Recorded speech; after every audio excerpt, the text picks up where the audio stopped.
Hello and welcome to the Imprint Weekly Podcast. I am John Kelly, Senior Editor of the Imprint, a daily news site covering child welfare and youth justice around the country. You can read all of our coverage at imprintnews.org or check us out on Facebook or Twitter at the Imprint News. You can also sign up on our homepage for our free weekly, monthly newsletters. And for professionals in child welfare and youth justice, subscribe to our Youth Services Insider section for a closer look at news on business policy and practice. The Imprint Weekly Podcast is also a member of the Safe Camp Audio Network. You can check out our show page and all of Safe Camp's other great podcasts at safecampaudio.org on the web or at safecampaudio on social media. We're going to do some headlines first today, and then I brought in Rena Johnson of the Aviv Foundation and Mary Bissell of Child Focus to talk about the Aviv Foundation's Springboard Prize, which is a very cool innovation award. It's going to invest $400,000 in several game change oriented proposals.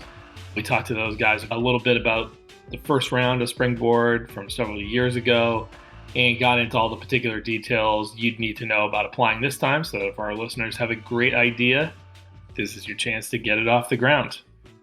So headlines, I want to talk about a GAO report about federal funds for older foster youth and an extremely interesting piece of legislation just introduced in Texas. But first, I'm going to try and describe a baseline summary of the fire hose that was the first week of the Trump administration, at least as it pertains to our listeners and what this show is about.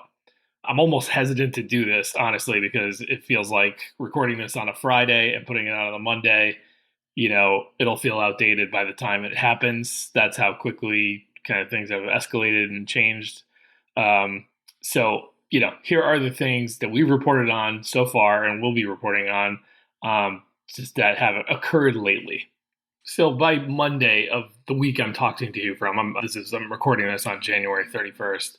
We at the Imprint had confirmed, two developments early on after sort of just the first wave of executive orders that the Trump administration came out with. The first was that a project called the Child Welfare, Sexual Orientation, and Gender Identity Expression Institute, which was set to be funded by a 5-year contract through the Administration for Children and Families at the Department of Health and Human Services, had been stopped in its tracks and entirely canceled and terminated within the first year of funding coming out the door.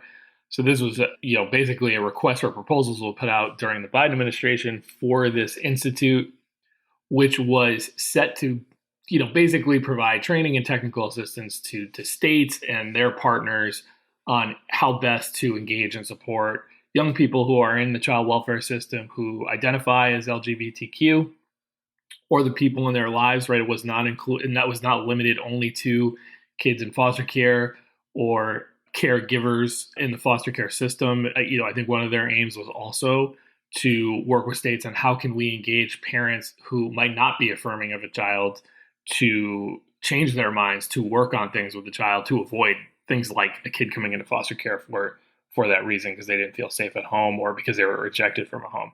So this work was really just getting off the ground, and we basically confirmed through information relayed to us that all the partners involved with it were basically told this is over immediately. Get your last billing in. It's over. There's not going to be anything continuing there.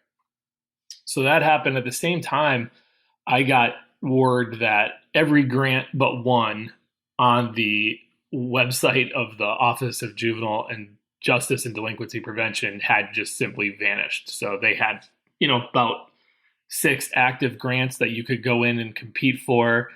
Some I'm working off of memory because I don't have it in front of me were around, representation of kids, Second Chance Act money for reintegration and reentry of young people after they were incarcerated, things like that.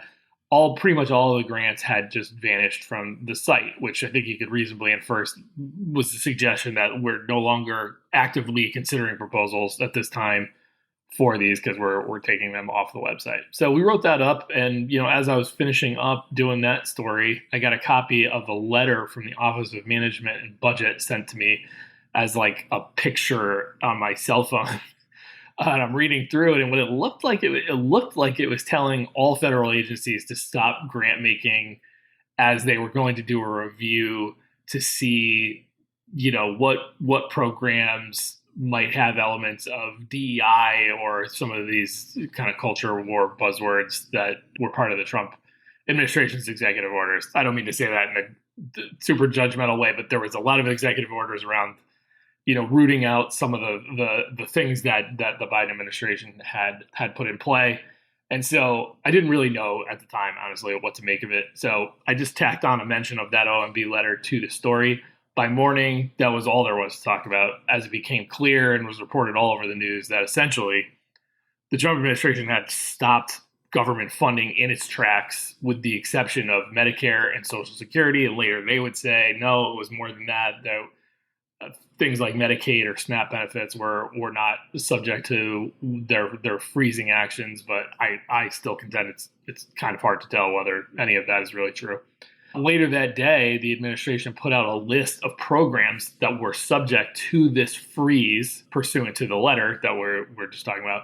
And it essentially includes every program that's on our list at the imprint of appropriations that are related to child welfare, youth justice, and other family services, right? So every year when they finally get around to finishing the budget and appropriations process, we put out a chart that said, basically just kind of a line by line of, the 4E program, adoption incentives, preschool, 21st century after school programs, like all the little derivative lines of stuff that goes towards supporting youth and families, particularly disadvantaged ones. All those programs are on the list, every single thing that we track. And the idea, per this memo that comes out of the letter from OMB, is that the agencies, the executive branch agencies, things like the Department of Justice, Health and Human Services, et cetera, would be required to submit a summary of programs to the Office of Management and Budget by the middle of February on all their programs. And then OMB would decide at that point, or going forward, would start to review if any of the funding needed to be altered or terminated because it ran afoul of Trump's executive orders aimed at, and I'm quoting here from the memo, foreign aid, non-governmental organizations, DEI, woke gender ideology, and the Green New Deal. Okay, so this all happens on Tuesday. We went out and basically tried to explain what the impact of this was. I think there was rightfully an immediate panic that what was on the chopping block was all of this money, right? I think that, First Focus is an organization that does advocacy on lots of children and family issues, quickly kind of priced the amount of money that had been frozen at around $329 billion, and shared a chart with us that kind of made sense. At the time, people thought that Medicaid was part of it, and that was like half of that $329 billion. For sure, though, what the immediate consequence was, at least for states or local governments, would have been an impact similar to when Congress is not able to get spending done by a deadline, and then the government shuts down, or the president won't sign on to their appropriations bills, and the same thing happens when the government shuts down. So they effectively, from a funding perspective, shut the government down. Now, in just kind of conversations quickly around that, our reporters did a good job trying to explain this, and I'll link to the story that we did about this. My sense was states were looking at this frozen funding and no set timeline for when it was going to come back online, and sort of approaching it as, there's, in a shutdown, you don't necessarily need the money coming from the federal government to come like clockwork that day. Although I think Medicaid would be an exception to that. A lot of them probably would have been able to weather a month or two like they do somewhat often in government shutdowns.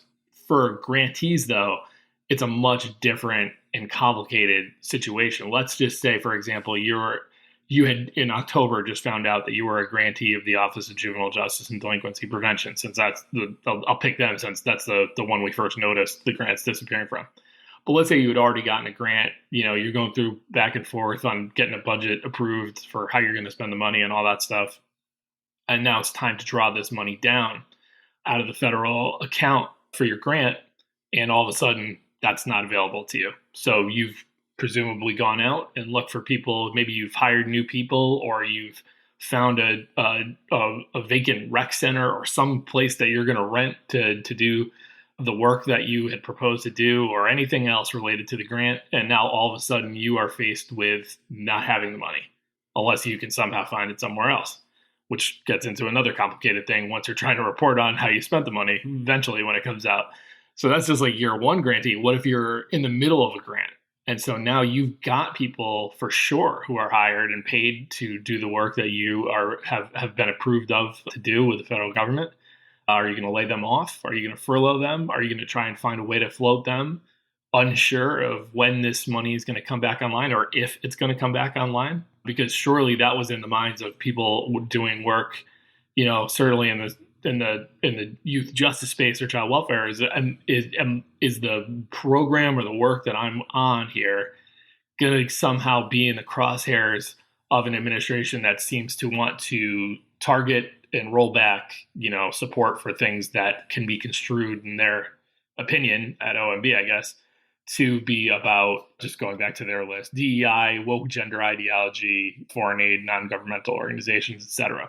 So a day later, this memo gets rescinded, and now it's even more confusing as the White House seems to suggest the policy isn't gone, but the memo is.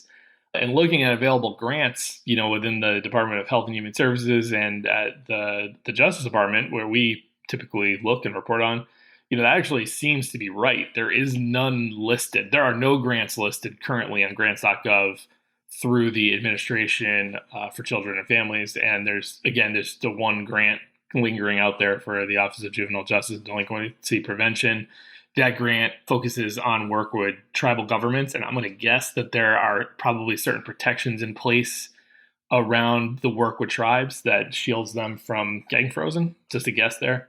So, immediate fear from that memo seems to have abated a little bit. I'm just going to throw this guess out there. I feel like what they really wanted to do, and I this is a little bit of just speculation by me, was to look at the discretionary spending and review it for maybe two tranches of potential executive action, where they felt the actual mission of the funding somehow was in line with the things that they are trying to root out of government with DEI and woke ideology and all the things they're saying, might actually take action to terminate those grants.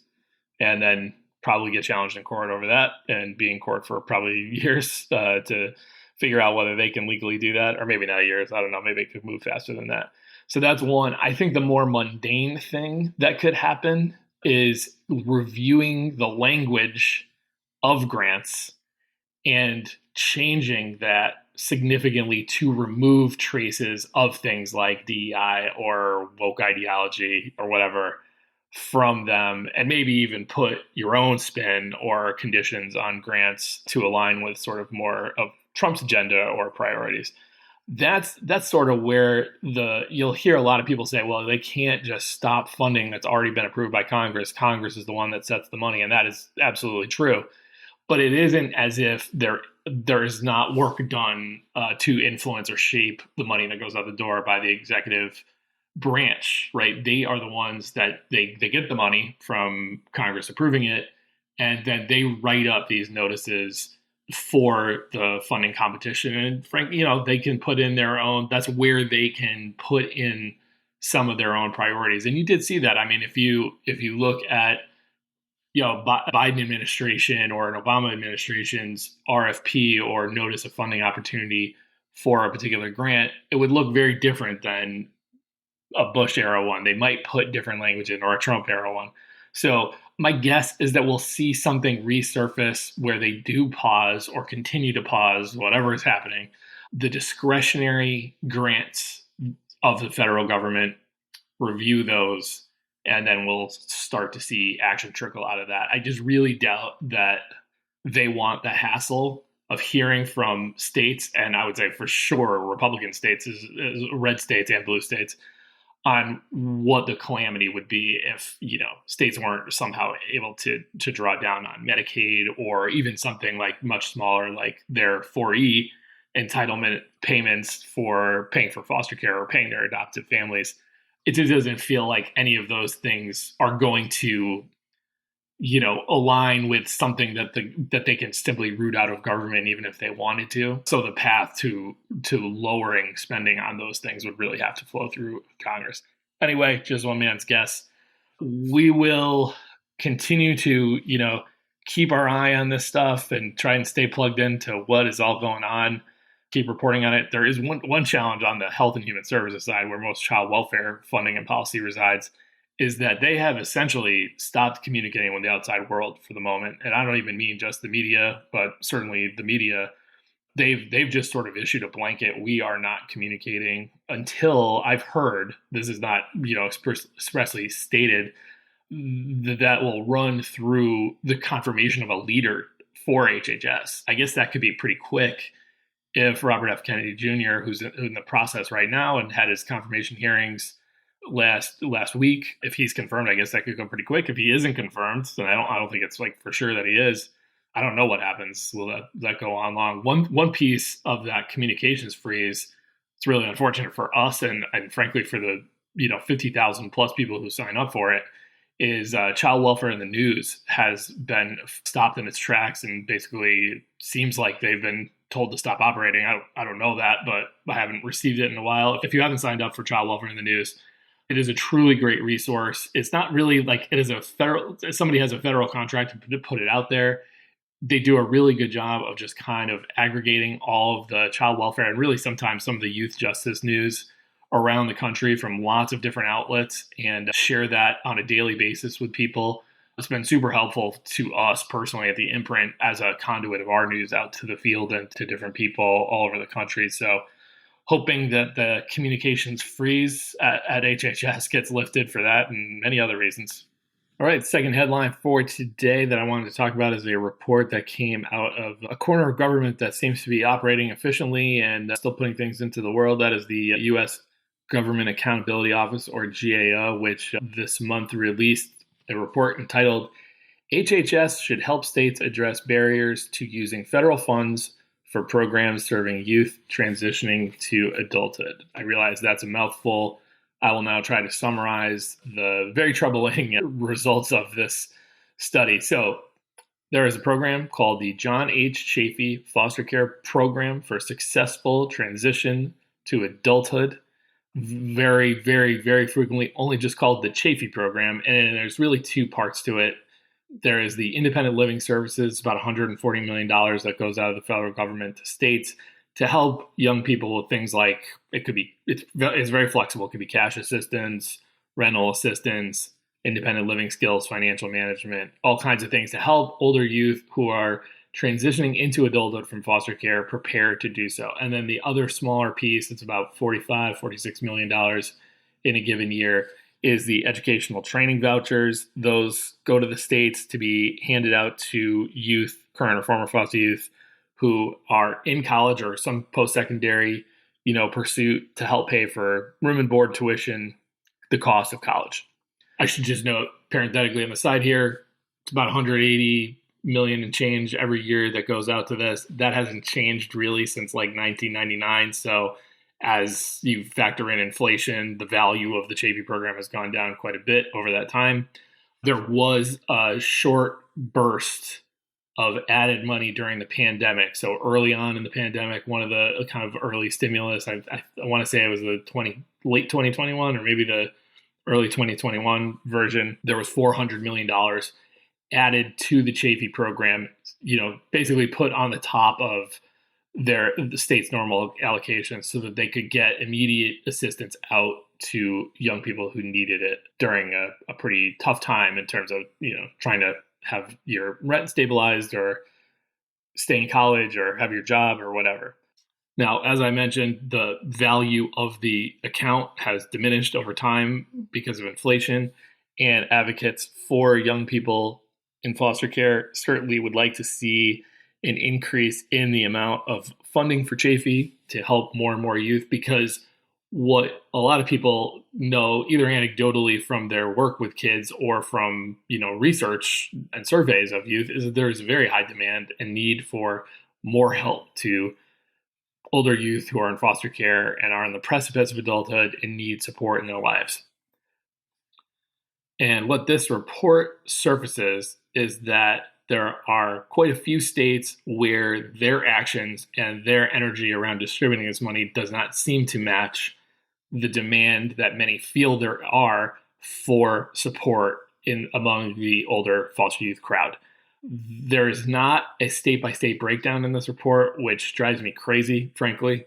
But what they report in an aggregated fashion through this GAO report is that there are, dozens of states who are continuously giving back what amounts to, in total, millions of dollars in Chafee funds every year. And that money comes back from the state allocations back into the federal government when that happens. I'm going to link to the sort of write-up I did of this so you can see, I embedded some of the charts in the report. The report itself is not very long, so I'd encourage people to read that too. But I think in the, span of time between 2018 and 2022, this kind of 5-year window, they looked through, it was something on the order of like $40 million that had come back. Even maybe more tragic is that they also looked into what happened with the $400 million for it as like a sort of like a added layer of protection during the pandemic, and 50 million of that 400 million had been returned, and that money I believe has been captured by the Treasury now, so that money is gone forever. It is worth noting the money that's coming back through the normal Chafee program can be redistributed to other states to use if they want to get more aggressive and they feel like they have more demand from foster youth for that money. And there are many states that have availed themselves of that. GAO makes an example of, and I think it's 2023, California actually doubled the amount of Chafee dollars they had by applying for redistributed funds from states that sent it back. Anyway, I'll link to our story in the report in the show notes for here. Safe to say this study was really frustrating for the groups that would like to see more investment in these kids, because I think the obvious inference, you just look at the surface and say, why would we appropriate more money if states are sending it back?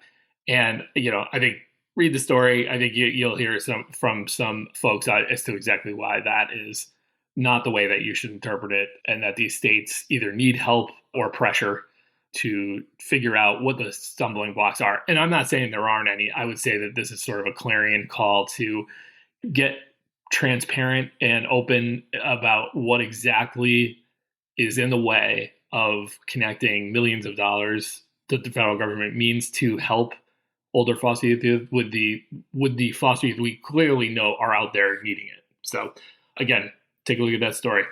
All right, last one for this week, and I'm going to briefly describe this, but then again, as I always do, urge you to read our work on this. Reporter Sarah Tiano did an excellent story on this. It is a bill from a prominent Texas legislator, Lacey Hull, that was just introduced, and as I read it, would constitute the most significant parental rights protections in child welfare ever, and force the state to be more attendant to the needs and wants of older youth in foster care as well. How Hull described her bill to us in a statement, and the bill is HB 2216. I'll drop a link to it for the nerds that really want to read line-by-line provisions, but Sarah did a great job just reporting on it. She said HB 2216 would provide the gold standard of due process for parents and families in a child abuse or neglect case, and protect the rights of children to be placed with their own families and kin.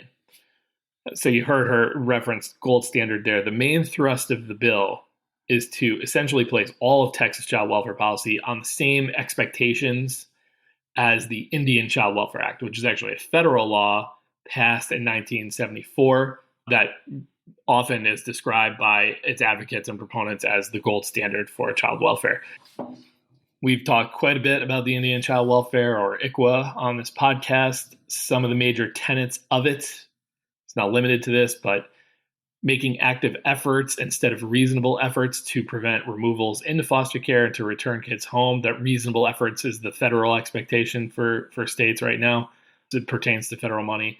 So that happens under this bill for everybody. This bill just basically takes that active efforts in ICWA and says all children, the expectation now is active efforts. There are placement preferences in ICWA for Indian children, first with parents, then relatives, then the tribe, then any tribe, and then anyone else after that. So similar pattern here, minus the tribe part.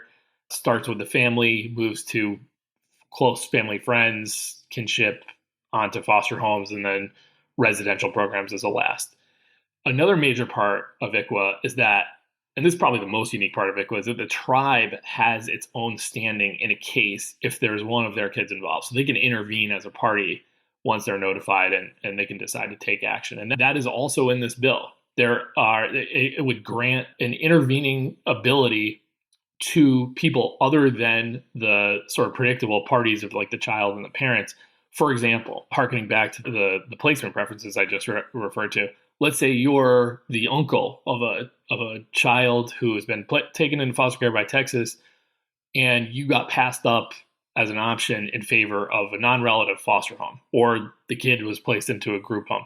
You can go to court and seek to intervene in that case and compel the court through argument that you're right and that you had a placement preference and that you're a suitable placement. So the ICWA for all approach is the core of this. And this would not be the first state to kind of go in this direction. Minnesota has a little bit more of a complex structure to what they did last year, but we certainly reported on that. And I'll drop a sort of summary piece or an explainer piece that we did on Minnesota's action, which stopped short of ICWA for all, but I think in practice will end up being that. This Texas one is particularly clever. We'll see how this is messaged and sold by Hull and others, because Texas is the state that, along with several adoptive families, recently challenged ICWA in court and lost. That's the Brackeen v. Holland case that was decided in 2023 by a 7-2 majority. And a big part of that challenge was this argument that ICWA is a race-based law, that it was racist, essentially. Only one court, a federal Texas district court, has ever agreed with that argument. It's been brought up a lot of times over the years. The district court that got the ball rolling on Brackeen was the one that ever really agreed with the argument. Now, this bill from Hull really tries to kind of flip this on its head a little and say, if Texas doesn't like the racial aspect it perceives in ICWA, we fix that here by applying the expectations of ICWA to every kid. So really now that forces you to say whether or not you agree with the actual protection of ICWA, which I think there are people that would certainly debate that. They may not see what ICWA does or the expectations or the heightened active efforts as protective. They might think a different thing. But it does sort of force the discussion to be on those merits of the provisions and takes away the argument that ICWA would be racist. We fix that by just simply applying its provisions to other kids and just sort of equalizing that around the state. But it really does also go beyond this ICWA for all concept into a number of other pretty significant positions. I'm not going to get into all of them today. I may have a guest or two on to talk about this bill if it looks like it's going to move. And it does seem like Hull is in a position to get this thing some traction, at least on the House side. We'll see in the Texas Senate whether she can find a partner there. Just want to call out, though, under this bill, the state would have to do way more to prove the need for terminating a parent's rights, where the standard under this bill would rise from clear and convincing evidence to beyond a reasonable doubt, which is basically just for a criminal trial, the expectation. And, the state will have to come with a fairly detailed report on the need for such a serious consequence. It also limits the reasons that can be used for terminating a parent's rights, and it specifically eliminates things like being economically disadvantaged or homeschooling your children, or having been charged with nonviolent crimes. Those are all things that, you might hear those and say, well, nobody would start child welfare involvement just for that, right? Probably not, maybe not. But if those things happen, imagine those things happening while you have an ongoing case with your kids in foster care. Would they tip towards termination of parental rights? And I think that's what this bill would seek to stop. Here's what Leela Blatt of the Family Defense Project in Texas told Sarah Tiano about the move to this reasonable doubt standard. I'm quoting here from our story. It brings us in alignment with the criminal system, which I think signals to the court that your evidence truly does need to be conclusive and that the consequence of having your rights terminated is akin to the consequence of restriction of your liberty being incarcerated. So we'll keep tabs on that one. Definitely read Sarah's excellent story reporting on this bill.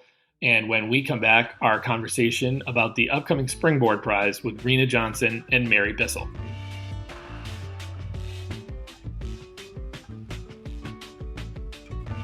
Are you a professional in the field of child welfare, juvenile justice, or other family and youth services? Subscribe today to Youth Services Insider, the imprint's exclusive section on all the insider news you need to stay in the know.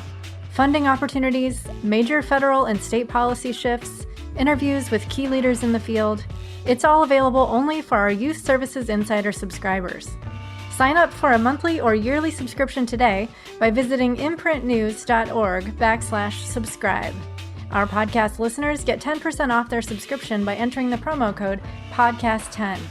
That's imprintnews.org/subscribe and get 10% off your subscription by entering the promo code PODCAST10 today. It is not every day that a big prize comes available for outside the box thinking and ideas in child welfare. So we're happy to make sure our listeners know about it when that does happen. We are joined today by Rena Johnson of the Aviv Foundation and Mary Bissell of Child Focus to talk about the second iteration of the Springboard Prize for Child Welfare. It's a call for exciting early stage projects with the potential to improve the lives of children and families impacted by the child welfare system. So guys, thanks for joining me on the Imprint Weekly podcast. Thank you. Thank you so much for having us. Thanks, John. So Mary has been through this before. Rena is going through it for the first time, but we do have to get our listeners to know you a little bit before we get into the weighty issues of the day. So from each of you, I will require at least one of your favorites in the categories movie or TV show, book, musical group, or sports team. Mary's an old pro, so I'll ask her to go first and give Rena a little time to think about it. Mary, what do you got for the people today? John, I've got a really good one this time. Go ahead. A Real Pain, which is getting a lot of Oscar nods. Okay. And it is about two completely opposite cousins who go on a trip to Poland to honor their grandmother, who was a Holocaust survivor. And it's kind of, I don't know, it's like, it's just a beautiful reflection on relationships. Nice. Good stuff. I'm way behind on the Oscar possible watching track this year. I just feel like I don't know anything. So thanks for that record. They were just announced, so don't worry. Okay. They were just I got time. I got true. time. All right, Rena. Movie, TV show, book, music, sports group. What do you got? This is so hard, but I'm going to go with the Commanders because we're playing this upcoming weekend, and I am hopeful for, an NFC championship. That's extremely hard to listen to from where I sit in Detroit, but Oh gosh, that's right. but you seem like a nice person, so I wish you luck as a fan. Oh no, And I still it's hard to not like Jaden Daniels. Kind of fun to watch. Yeah. All right. So before we get into the Springboard Prize, Rena, maybe you could tell folks a little bit about Aviv Foundation, history of it, when it started, what its purpose is, and how this prize came about. Yeah, absolutely. So again, I'm the director of philanthropy for children and families at the Aviv Foundation. I've been with the Aviv Foundation for a year. The foundation was founded in 2016 by two amazing benefactors who just have a real belief in the potential of humans to drive transformative change. So our mission is to empower people with the opportunities to better their lives. We serve several portfolios. I lead the children and families work, which is focused on education and child welfare. And our child welfare work, more specifically, seeks to mitigate abuse and neglect, improve the experiences of children and families in the system, and provide opportunities for them to thrive. And then the Springboard Prize, would you say that's like the signature venture of Aviv? I'm sure they do other things. What's the story behind that? How'd they come up with that? It's an interesting thing, It is. It's a signature venture within the children and families portfolio for sure. And I would say it is a hallmark of how we think about our giving writ large. So the family that supports us, our board, really believes in innovative early stage ideas and investing in strong leaders who have really powerful ideas for how to change the world. And so the Springboard Prize is an opportunity for us to do a call to all of the leaders out there who see a problem and have an idea for how to fix it in child welfare. So as I mentioned, this is actually the second time around for the Springboard Prize. The first one was in 2021. We did have a couple of people from Aviv on to talk about it back then, but that was a $200,000 award, and the winners were Uptrust, who is doing some work on improving the experience in court for families. Starting Over, which is a Los Angeles group that used their support to work on keeping families intact after convictions. Nebraska had two winners: the Indian Child Welfare Coalition for helping Indigenous youth as they prepped to age out, some of them, not all of them. The University of Nebraska Center on Children, Families, and the Law to work on Counsel for Kids. So those were the first four winners. I guess before we get into the details for people that might want to think about applying for this one, what was the experience with those? I mean, I'm sure those projects are all still ongoing, but how have they gone? And, how has Aviv still, stayed involved past, simply giving the initial investment?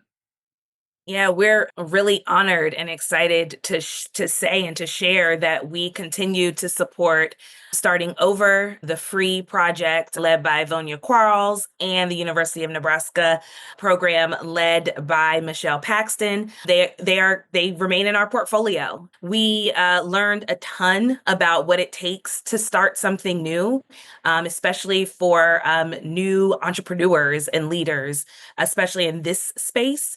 And so, we'll talk about it, I'm sure, momentarily about what we've done to improve the prize, but we continue to be thought partners to our past awardees. We're hoping to build a network around them to continue to refine both their organizational capacity and their leadership so that they can scale their really powerful initiatives. Not to single one out over the others, but, of those four winners, want to share, where anybody has gone in terms of accomplishments or what they've been able to do with the prize thus far? Yeah, I'll share two that I think are a great example of what is possible once you've received an award. So this was prior to my start, but Uptrust was actually purchased. And so part of what the Springboard enabled was an opportunity for them to scale their product, and were purchased by a larger technology provider.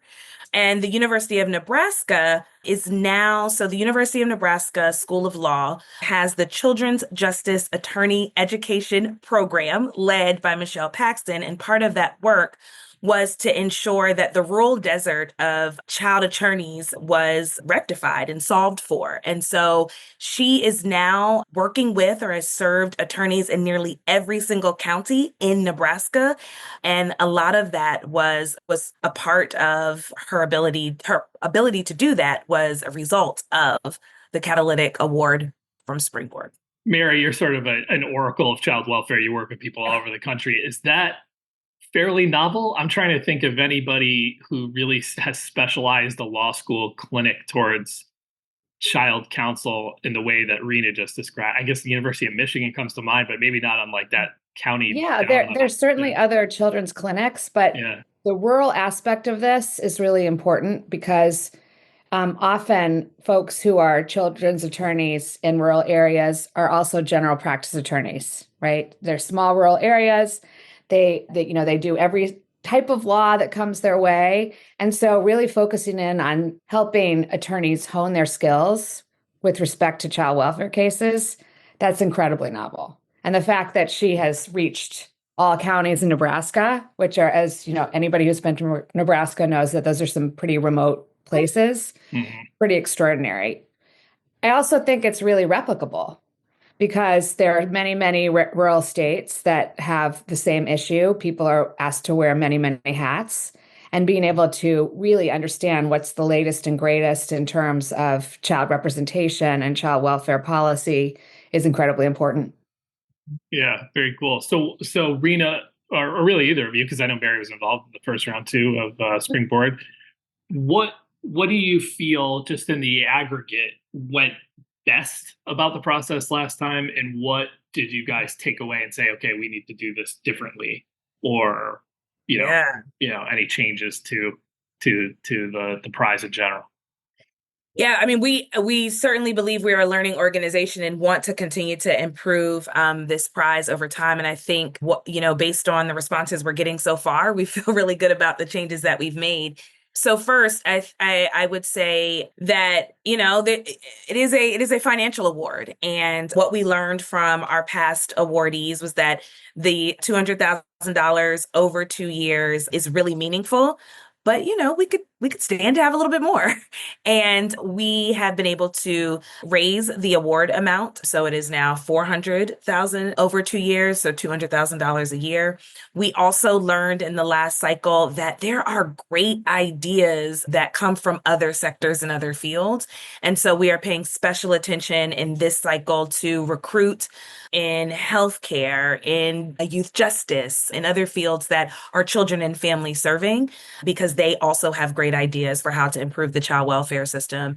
And then lastly, in early stage projects, the capacity, the organizational capacity really does range depending upon whether or not the leader has started something before or whether or not it's old hat to be an entrepreneur. And so what we have done this time is set aside money for capacity building grants. So that is different from the grant award to support our awardees as they grow their organization's effectiveness overall so that they can continue to do the good work. And I think all of those changes are a result of what we learned from that first cycle of awardees. And John, I would add, I mean, one thing that in addition to the things that, could be tweaked and improved, I do think that the first round of the prize really underscored what an incredible talent pool there is across the country. And that was the hypothesis going into the prize, which is that anybody who's actually spent any time in child welfare knows that often you can have the capability, you can have the leadership, you can have the idea, you can be working in communities where you see things working, and it's really hard to get started, either because you're actually doing the work every day, so you're not in a position to build relationships with national funders. And then there's always this kind of catch-22 where you haven't had a lot of experience yet. And so you haven't been able to prove yourself. But then, if you haven't been able to test your idea, you haven't been able to prove yourself. So we were blown away by the quality of the applicants and just the diversity of applications. And it really underscored for us how amazing the talent pool is. I think it was 400 applicants, something like that last time. That's right. That's right. We're hoping for more this time. And I want to underscore also what Mary said, right? A real goal this time, and I think we were successful in the last cycle, is to reduce the barriers to this application and to this process for folks who don't traditionally see a place for them in traditional philanthropy. This is a place for you to come to be awarded and also to be celebrated and supported. So let's get to these salient details for people that have listened to you guys talk about this and are like, this is for me, I have an idea. Let's start with who or what groups are eligible. Absolutely. Who do you have to be to qualify? Yeah, so we're looking for individuals, nonprofits, government agencies, and mission-driven for-profit entities that are focused on child welfare. They have to be projects serving communities anywhere in the U.S. and its territories. And these have to be projects that are in the earliest stages of development. We are not looking to support organizations that are more mature, but rather ideas that are budding, that are addressing real problems, as well as maybe you've tested out that idea, but they have to be grounded in the best research that we know about what can and will improve lives for kids and families. So sort of that middle ground where it's like we know from research that this is a need. We have a small sample of serving that need, but we need something like this to take it. But you're not looking for somebody that's like actually gotten further than that. That's sort of the sweet spot. Yeah. That is exactly right. Okay. Now, talk a little bit about just the judging process. So you're hoping for more than 400 people to start at the top. How's it go from there? Yeah, so the application is open now. We're in a first round. There are technically 3 rounds. So it's round 1, and then we'll cut to round 2, and then there'll be finalist interviews. The criteria for the applications are aligned to whether or not the project is innovative, whether or not it is scalable, achievable, and finally representative. And so we'll use that criteria over and over again to get us to our finalists, and our board will make the final decision. We have engaged an advisory committee of fantastic experts that have served in federal government, who have worked on policy, who are working with kids and families today, and working with entrepreneurs in child welfare to help advise us on this application process. And they'll see applications from the beginning all the way through to the end. What is the deadline to get your application in, and where does one go to start that process? Yes. So you will go to www.springboardprize.org. The application is open now, and it closes on February 17th. So not a ton of time as you're listening to this. You got to get that in. Is that first kind of round pretty labor intensive, or is it just kind of, it is? So you got to get it all done. Great question. No, great question. Oh, okay. It is not. No. It's not labor intensive. There are literally 5 straightforward questions. Of course, we're getting some demographic information, but it is pretty straightforward. You have the opportunity to download the application now before you even complete it. You can marinate on it before you submit it. So there, I reinforce, and I think the application process is intended to create a low barrier of entry, because we want to see good ideas, and those come from all walks of life, and we want to make sure that folks feel like this is accessible to them.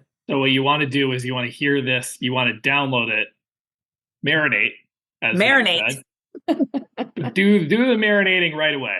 So yes. Don't put it off till the last day. Trust me, I do that way too much with grant applications. You don't want to wait. Get the marination going first, and then it'll be easy when the. I was going to say, expedite the marination or whatever. Yeah. Springfieldprize.org. The deadline is February 17th. February 17th, www.springboardprize.org. There you go. Rena Johnson and Mary Bissell, thank you guys for jumping on with me on the Imprint Weekly Podcast. Thank you. Thanks, John.